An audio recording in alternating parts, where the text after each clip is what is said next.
உச்சநீதிமன்ற தீர்ப்பின்படி முல்லை பெரியாறு அணையின் நீர்மட்டம் முதற்கட்டமாக 142 அடியாக உயர்த்தப்பட்டுள்ள நிலையில் அணையின் முழு நீர்த்தேக்க அளவான 152 அடி வரையில் உயர்த்துவதற்கு தேவையான அனைத்து நடவடிக்கைகளும் மேற்கொள்ளப்படும் என முதலமைச்சர் செல்வி ஜெயலலிதா உறுதிபட தெரிவித்துள்ளார்.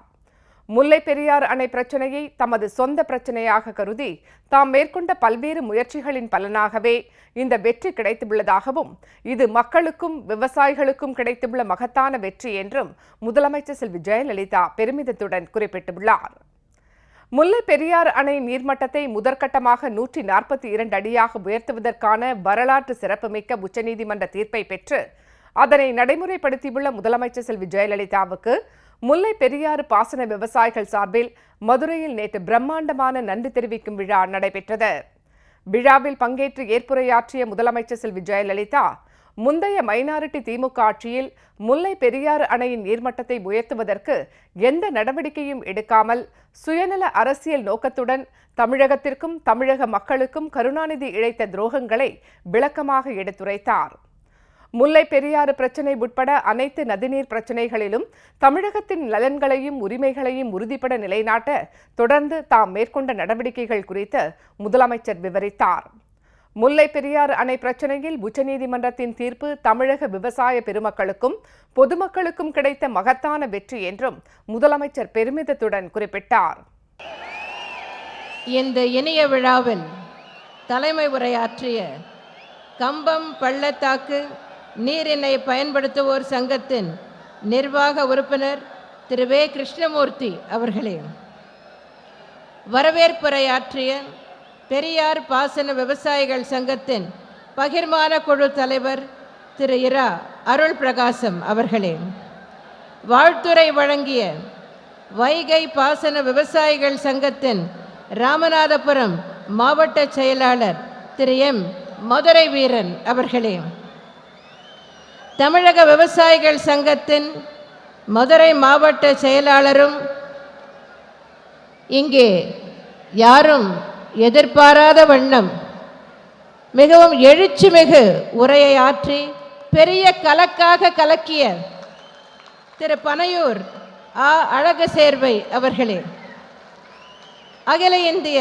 ஃபார்வர்ட் பிளாக் கட்சியின் தமிழ் மாநில பொதுச் செயலாளர் திரு பி கதிரவன் எம்எல்ஏ அவர்களே, மாண்புமிகு நிதி மற்றும் பொதுப்பணித்துறை அமைச்சர் திரு ஓ பன்னீர்செல்வம் அவர்களே, மாண்புமிகு மின்சாரம் மதுவிலக்கு மற்றும் ஆயத்தீர்வைத்துறை அமைச்சர் திரு நத்தம் விஸ்வநாதன் அவர்களே, மாண்புமிகு கூட்டுறவுத்துறை அமைச்சர் திரு செல்லூர் கே ராஜு அவர்களே, மாண்புமிகு கைத்தறி மற்றும் துணிநூல் துறை அமைச்சர் திருமதி எஸ் கோகுலேந்திரா அவர்களே, மாண்புமிகு விளையாட்டு மற்றும் இளைஞர் நலத்துறை அமைச்சர் டாக்டர் எஸ் சுந்தரராஜ் அவர்களே, மாண்புமிகு வருவாய்த்துறை அமைச்சர் திரு ஆர்.பி. உதயகுமார் அவர்களே, நன்றி உரையாற்ற உள்ள வைகை கிருதுமால் நதி பாசன பகுதி விவசாயிகள் சங்க தலைவர் திரு ஆலாத்தூர்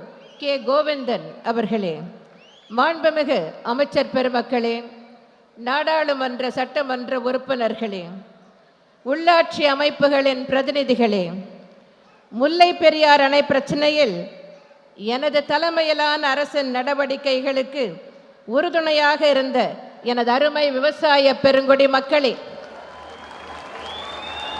வணக்கத்திற்குரிய பெரியோர்களே, என்னை வாழ வைக்கும் தெய்வங்களாகிய தாய்மார்களே, இதய தெய்வம் புரட்சி தலைவர் எம்ஜிஆரின் இரத்தத்தின் இரத்தமான என் உயிரினும் மேலான எனது அருமை உடன்பிறப்புகளே, உங்கள் அனைவருக்கும் என் அன்பு கலந்த வணக்கத்தை முதற்கண் தெரிவித்துக் கொள்கிறேன். தமிழை வளர்த்த பெருமைக்குரியதும் தொன்மை வாய்ந்த வரலாற்றை கொண்டதும் வைகை ஆற்றங்கரையில் அமைந்துள்ளதும் நான்மாட கூடல் என்று சங்க இலக்கியங்களில் போற்றப்பட்டதுமான மதுரையில் மகிழ்ச்சி பொங்க வீற்றிருக்கும் விவசாய பெருங்குடி மக்களாகிய உங்கள் முன் உரையாற்றுவதிலே நான் உள்ளபடியே மற்றற்ற மகிழ்ச்சி அடைகிறேன். 37 ஆண்டுகால போராட்டத்திற்கு பிறகு முல்லை பெரியார் அணையின் நீர்மட்டம் முதற்கட்டமாக 142 அடியாக உயர்த்தப்பட்டு தமிழகத்தின் உரிமை நிலைநாட்டப்பட்டுள்ளதற்காக விவசாய பெருங்குடி மக்களாகிய உங்கள் சார்பில் எனக்கு நன்றி தெரிவிக்கும் விழா இங்கே நடைபெற்று கொண்டிருக்கிறது. என்னை பொறுத்தவரையில் தமிழகத்திற்கு வழங்கப்பட்ட நீதியை கொண்டாடும் விழா, தமிழகத்தின் உரிமை நிலைநாட்டப்பட்டதற்கான வெற்றி விழா என்றே இதனை சொல்ல வேண்டும். இந்த வெற்றி விழாவிலே பங்கேற்கும் வாய்ப்பினை எனக்கு நல்கிய உங்கள் அனைவருக்கும் எனது மனமார்ந்த நன்றியினை தெரிவித்துக் கொள்கிறேன். இந்த வெற்றி வேளாண் பெருங்குடி மக்களாகிய உங்களுக்கு கிடைத்த வெற்றி என்று சொல்லிக் கொள்வதில் நான் பெருமிதம் கொள்கின்றேன். நமக்குரிய உரிமைகளை நாம் வென்றெடுக்க வேண்டுமென்றால் அதற்குரிய உறுதியும் விடாமுயற்சியும் தேவை. ஒரு குருவும் அவரது சீடர்களும் கடலோரம் அலைகள் கரையில் மோதி சிதறும் காட்சியினை பார்த்து கொண்டு நின்றிருந்தார்கள். ஒரு சீடனை பார்த்து, உனக்கு என்ன தெரிகிறது என்று கேட்டார் குரு. அதற்கு அந்த சீடன், திரும்ப திரும்ப வந்து மோதும் அலைகளின் விடாமுயற்சி தெரிகிறது என்றான். இதே கேள்வியை மற்றொரு சீடனிடம் கேட்டார் குரு. அதற்கு அந்த சீடன், துன்பங்கள் தொடர்ந்து வந்தாலும் கரையை போல் உறுதியாக நின்றால் துன்பங்கள் சிதறி போகும் என்றான். இவற்றை கேட்ட குரு, சில நேரங்களில் அலைகளாயிரு, சில நேரங்களில் கரையாயிரு என்று சொன்னார். இந்த கதையில் வருவது போல் தமிழகத்தின் உரிமைகளை நிலைநாட்டுவதில் எனது தலைமையிலான அரசு அலைகளாயும் கரையாயும் இருந்து செயல்பட்டதால் தான் இன்று நாம் இந்த விழாவை நடத்தி கொண்டிருக்கிறோம். தேனி, திண்டுக்கல், மதுரை, சிவகங்கை மற்றும் ராமநாதபுரம் மாவட்ட மக்களின் ஜீவாதாரமாக விளங்குவது முல்லை பெரியாறு அணை. அணையின் முழு நீர்த்தேக்க மட்டமான 152 அடியிலிருந்து தற்காலிகமாக 136 அடிக்கு குறைக்கப்பட்ட முல்லை பெரியாறு அணையின் நீர்மட்டத்தை மீண்டும் 152 அடியாக உயர்த்த வேண்டும் என்ற கோரிக்கை நீண்ட நாள் கோரிக்கையாக இருந்து வந்தது. முல்லை பெரியாறு அணை குறித்து சென்னை மற்றும் கேரளா உயர் நீதிமன்றங்களில் நிலுவையில் இருந்த வழக்குகள் 2002ஆம் ஆண்டு உச்ச நீதிமன்றத்திற்கு மாற்றப்பட்டன. முல்லை பெரியார் தொடர்பான வழக்கு உச்ச நீதிமன்றத்தில் நடைபெற்ற போது தமிழகத்தின் முதலமைச்சராக இருந்த நான் ஒவ்வொரு விசாரணைக்கு முன்பும் பொதுப்பணித்துறை அதிகாரிகளையும் பொறியியல் வல்லுநர்களையும் சட்ட வல்லுநர்களையும் அழைத்து பேசி தமிழகத்தின் சார்பில் எடுத்து வைக்கப்பட வேண்டிய வாதங்கள் குறித்து விரிவாக விவாதிப்பதை வாடிக்கையாக கொண்டிருந்தேன்.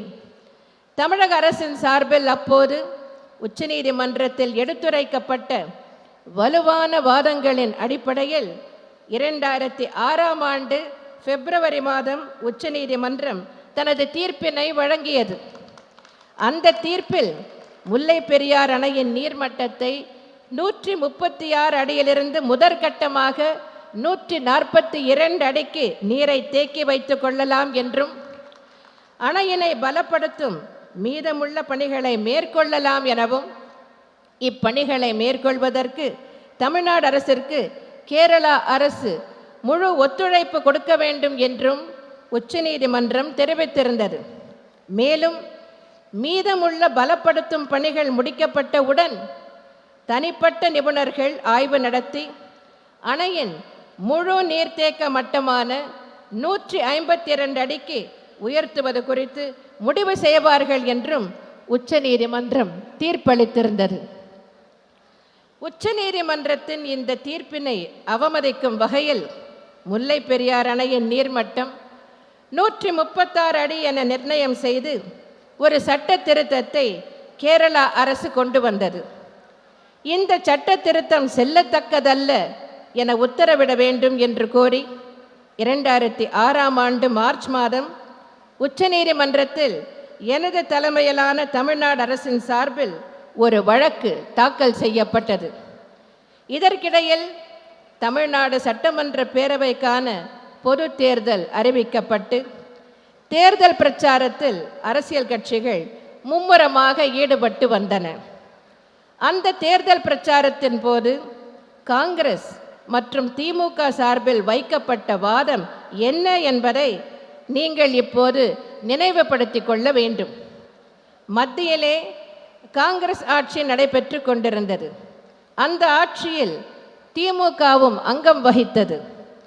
தமிழ்நாட்டில் நடைபெறும் சட்டமன்ற தேர்தலில் திமுக தலைமையிலான கூட்டணிக்கு வாக்களித்தால் அண்டை மாநிலங்களுடனான நதிநீர் பிரச்சனைகள் தீர்ந்துவிடும் என்று மக்களிடம் திமுக கூட்டணியினர் பிரச்சாரம் செய்தனர். இதுபோன்ற பொய்யான பிரச்சாரங்களை மேற்கொண்டதன் விளைவாக 2006ஆம் ஆண்டு தமிழகத்தில் திமுக தலைமையில் மைனாரிட்டி ஆட்சி அமைந்தது. ஆனால் அண்டை மாநிலங்களுடனான நதிநீர் பிரச்சனையில் எந்த தீர்வும் காணப்படவில்லை. முல்லை பெரியார் நதிநீர் பிரச்சனையில் திரு கருணாநிதிக்கு அக்கறை இருந்திருக்குமானால் மத்திய அரசில் அப்போது தனக்கிருந்த செல்வாக்கை பயன்படுத்தி உச்சநீதிமன்ற தீர்ப்பின்படி அப்போதே அணையின் நீர்மட்டத்தை 142 அடியாக உயர்த்தி இருக்கலாம். ஆனால் இதை திரு கருணாநிதி செய்தாரா? இல்லையே. அதற்கான அக்கறை திரு கருணாநிதிக்கு இல்லை. மனம் இருந்தால் மார்க்கம் உண்டு என்று சொல்வார்கள். அதுவும் சிதறாத மனமாக இருக்க வேண்டும். அப்போதுதான் அது ஒரு பெரிய சக்தியாக உருவெடுத்து அதிலிருந்து பலம் பிறக்கும். அந்த பலத்தின் மூலம்தான் நாம் எதையும் சாதிக்க முடியும். ஆனால் திரு கருணாநிதியின் மனமோ சிதறிய மனம். ஒரு மன்னர் யானை மீது நாட்டை சுற்றி வலம் வருவதை வாடிக்கையாக வைத்திருந்தார். ஒவ்வொரு முறையும் மன்னர் ஒரு குறிப்பிட்ட கிராமத்திற்கு போகும்போதும் ஓர் இளைஞன் யானையின் வாலை பிடித்து இழுப்பதும் யானை மேலே நடக்க முடியாமல் நின்று விடுவதும் தொடர்ந்து நடந்து வந்தது. அந்த இளைஞன் குறித்து மன்னர் விசாரித்த போது அந்த இளைஞன் சிறு சிறு வேலைகளை செய்து கிடைப்பதை உண்டு கவலை ஏதுமின்றி இருப்பதாக தெரிவிக்கப்பட்டது. பலம் வாய்ந்த யானையை ஒரு சாதாரண இளைஞன் எப்படி இழுத்து நிறுத்துகிறான் என்று மன்னர் அமைச்சரிடம் வினவினார். அதற்கு அமைச்சர் இதற்கு காரணம் அவனது மன வலிமை என்றார். அவனது மன வலிமையை எப்படி மாற்றுவது என மன்னர் ஆலோசனை நடத்தினார். அப்போது அமைச்சர், தினமும் அவனுக்கு ஒரு தங்க காசு சம்பளம் கொடுங்கள். மாலையில் அருகில் உள்ள திருக்கோயிலில் விளக்கேற்றுவது உன் பணி என்றும் அதற்கான சம்பளமே இந்த தங்க காசு என்றும் சொல்லுங்கள் என்று கூறினார். அந்த இளைஞனுக்கு அவ்வாறே விளக்கேற்றும் பணி வழங்கப்பட்டது. தினமும் தங்க காசு சம்பளம் பெற்றவுடன் எவ்வளவு தங்க காசுகள் தன்னிடம் சேர்ந்திருக்கின்றன என்றும் 100 காசுகள் சேர்க்க இன்னும் எத்தனை நாட்கள் விளக்கேற்ற வேண்டும் என்றும் கணக்கிட்டு கொண்டிருந்தான். 1 மாதம் கழித்து அவ்வழியாக மன்னர் யானை மீது சென்றார். அப்போதும் அந்த இளைஞன் யானை வாலை பிடித்து இழுத்தான். ஆனால் யானையை நிறுத்த முடியவில்லை. வாலை பிடித்தபடியே யானையின் இழுப்பில் பின்னாலேயே போய்கொண்டிருந்தான். இது எவ்வாறு நடந்தது என்று மன்னர் வினவினார். அதற்கு அமைச்சர், காசை சேர்க்க ஆரம்பித்தவுடன் அவனது கவனம் சிதறிவிட்டது. அவனுடைய மனம் பணத்தின் பக்கம் போய்விட்டது. எனவே அவனது பலம் போய்விட்டது என்றார். இந்த கதையில் வருபவரை போல் திரு கருணாநிதியின் மனம் ஸ்பெக்ட்ரம் பக்கம் இருந்ததால் தமிழர் நலன் பற்றி திரு கருணாநிதி கவலை கொள்ளவில்லை. இதன் விளைவாக முந்தைய மைனாரிட்டி திமுக ஆட்சி காலத்தில் முல்லை பெரியார் அணையின் நீர்மட்டத்தை 142 அடியாக உயர்த்துவது என்ற நிலை மாறி புதிய அணை என்ற கோரிக்கையை கேரளா அரசாங்கம் வைத்து அதற்கான ஆய்வினை மேற்கொள்ள மத்திய அரசும் அனுமதி அளித்தது. இதற்கு எதிர்ப்பு தெரிவித்து நான் அறிக்கை வெளியிட்டேன். என்னுடைய அறிக்கையை பார்த்தவுடன் இன்னும் அனுமதி அளிக்கவில்லை என்று விதண்டாவாதம் செய்தார் திரு கருணாநிதி. எனது அறிக்கையில் உள்ள உண்மை நிலையை தெரிந்து கொண்டவுடன் மத்திய சுற்றுச்சூழல் துறை அமைச்சரை கண்டித்து போராட்டம் நடத்தப்படும் என்றார் திரு கருணாநிதி.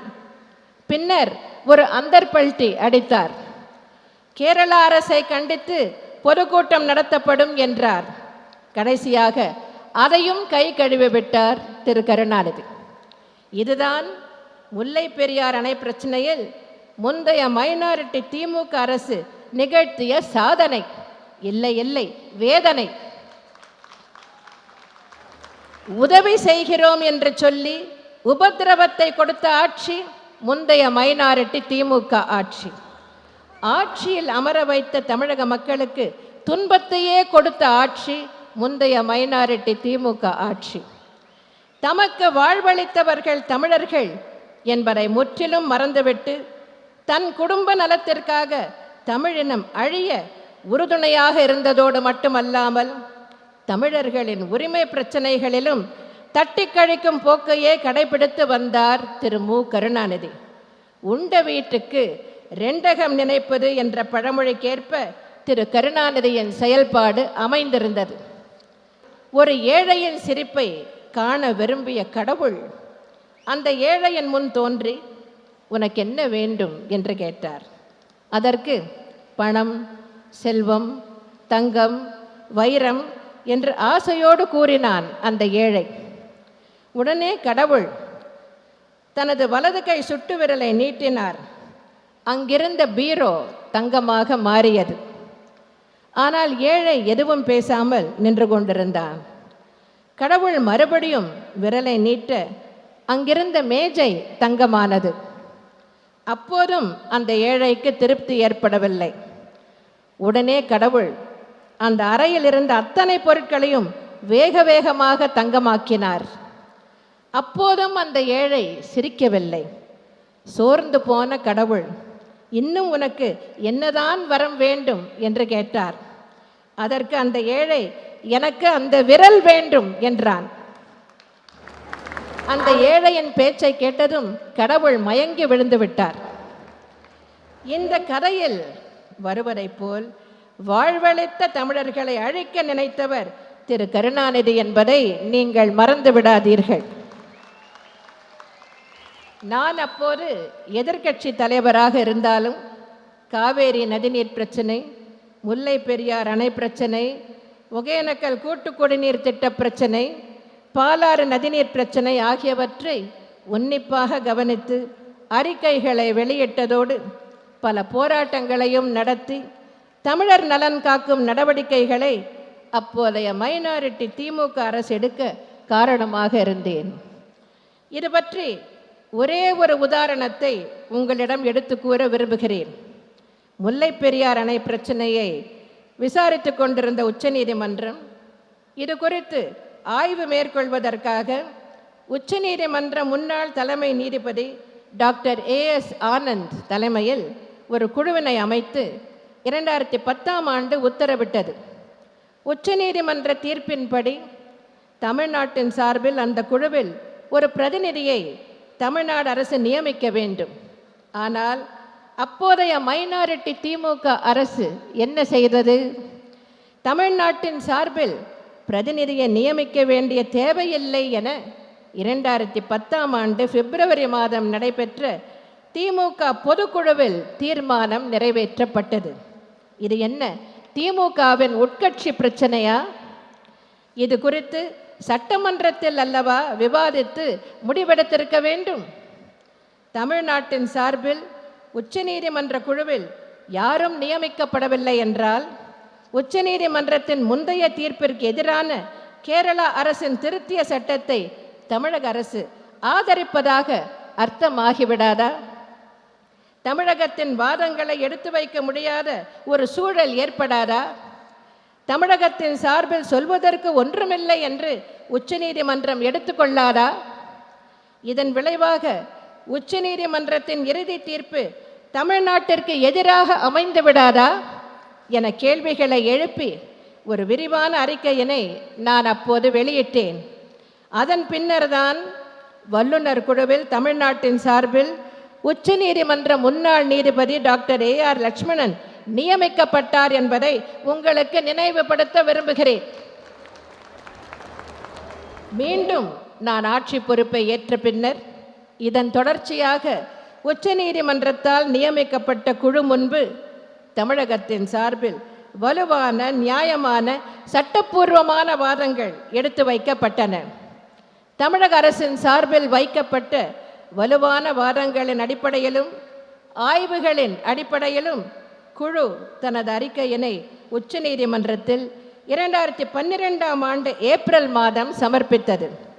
இதனைத் தொடர்ந்து உச்சநீதிமன்ற அரசியல் சாசன அமர்வு முன்பு நடைபெற்ற விசாரணைகளின் போது கேரளா அரசின் சட்ட திருத்தம் இந்திய அரசமைப்பு சட்டத்திற்கு முரணானது என அறிவிக்க வேண்டும் என்றும் அணையின் நீர்மட்டம் முதற்கட்டமாக 142 அடியாக உயர்த்தப்பட வேண்டும் என்றும் முல்லை பெரியார் அணை மிகவும் வலுவாக உள்ளதால் புதிய அணை என்ற பேச்சுக்கே இடமில்லை என்றும் தமிழகத்தின் சார்பில் ஆணித்தரமாக தெரிவிக்கப்பட்டது.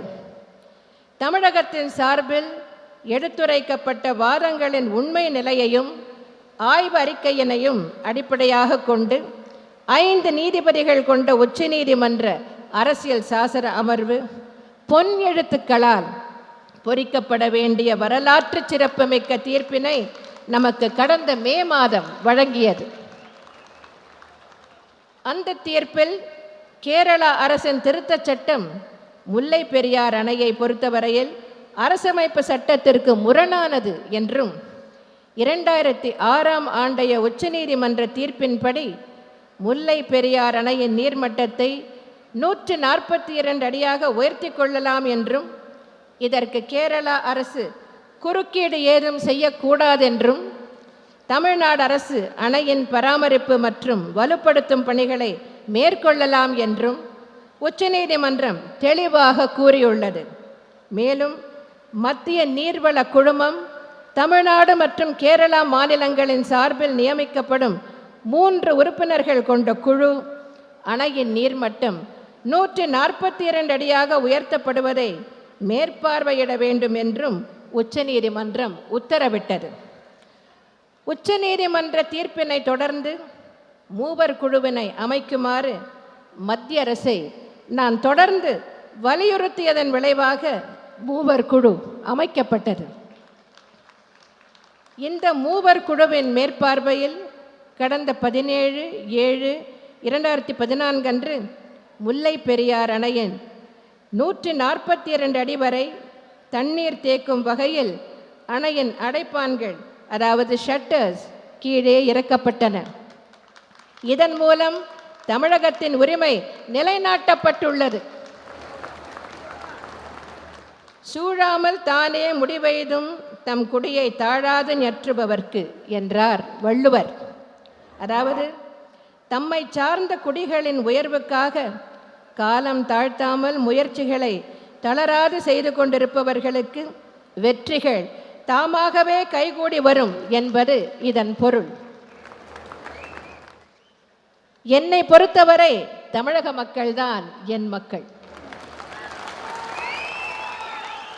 அதனால்தான் உங்களின் வாழ்வாதாரத்தை உயர்த்தும் முல்லை பெரியார் அணையில் காலம் தாழ்த்தாமல் அதை என்னுடைய சொந்த பிரச்சனையாக கருதி நான் செயல்பட்டேன். நீங்களும் எனக்கு முழு ஒத்துழைப்பை நல்கினீர்கள். இதுதான் வெற்றியின் ரகசியம். இந்த வெற்றி நமது வெற்றி.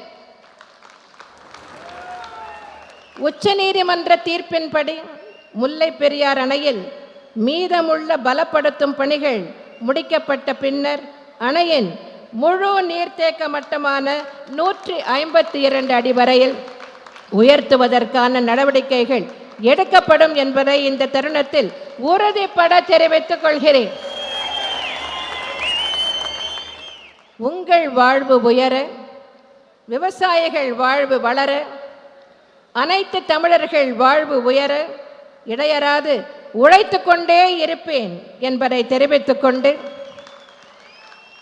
என்று எப்படி மழை பொழிந்ததோ அதுபோல் இந்த மேடையில் பாராட்டு மொழிகளும் பொழிந்தன என்பதை தெரிவித்து அதற்கான எனது உளமார்ந்த நன்றியையும் தெரிவித்து கொண்டு இந்த பாராட்டு மொழிகளுக்கு ஏற்றவளாக இருக்க நான் தொடர்ந்து பாடுபடுவேன் என்பதையும் தெரிவித்து அண்ணா நாமம் வாழ்க, புரட்சித் தலைவர் எம்ஜிஆர் நாமம் வாழ்க என்று கூறி விடை பெறுகிறேன். நன்றி, வணக்கம்.